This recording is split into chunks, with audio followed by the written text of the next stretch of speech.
And I find that in every semester, more and more students, I think, are becoming used to using a computer, a laptop, for note taking and for organizing. In my film classes, it's not unreasonable, if we're talking about a film, to go to IMDb and want to just check out what we're talking about. If I wake up in the morning and I know there's a boarding class at like 11 o'clock and I'm debating whether to go or not, it usually helps me to know that I can always bring my laptop. My biggest concern with computers in the classroom is students use the computers. More and more students obviously are using computers to take notes. But in my experience, and I've been teaching a long time, well before computers came to the classroom and then since, what I find is that students are using it to do email, surf the web. People who use their laptops in class probably are just using it to get on Facebook. Classes have ups and downs. Sometimes they're more interesting than others. Mm-hmm. And I find that students are often doing other work. It's a great temptation. I can certainly understand that if a computer was on and in front of me, I think I would be tempted to just check that email, especially if you have pop-up prompts and things. I'll think it's a boring class, but I'll be typing on the computer, and I realized all of a sudden interesting they're talking about Martin Scorsese and filmmakers that I really enjoy, and I'll just literally just close my computer and use it for notes instead of Facebook.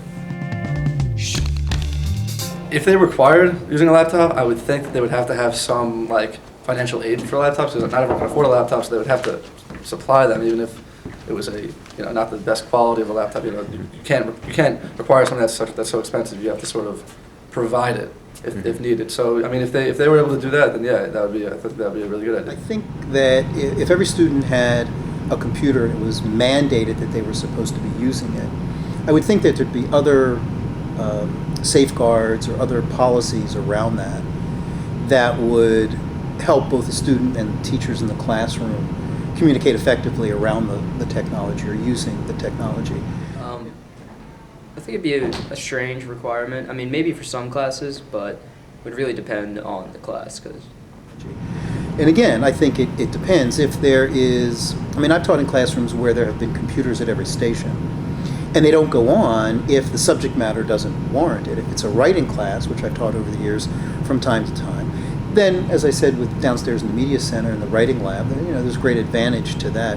If it's a technology class, I think a university is well served to have every student have a computer, be required to use it, loaded with all the right software.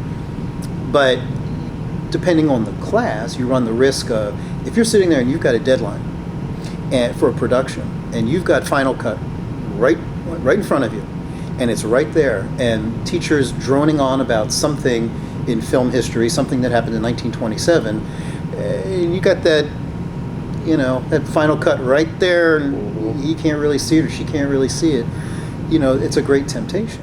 I find it distracting if there's lights are off and people are like, it's really important, like a test review, and these people are on Facebook, or they're checking their AIM status or whatever, Twitter, and I'm actually trying to work hard.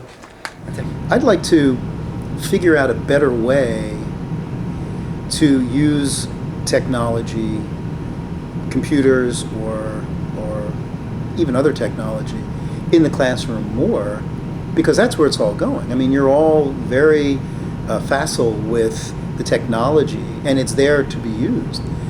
And my preference would be to integrate it more, not restrict it more.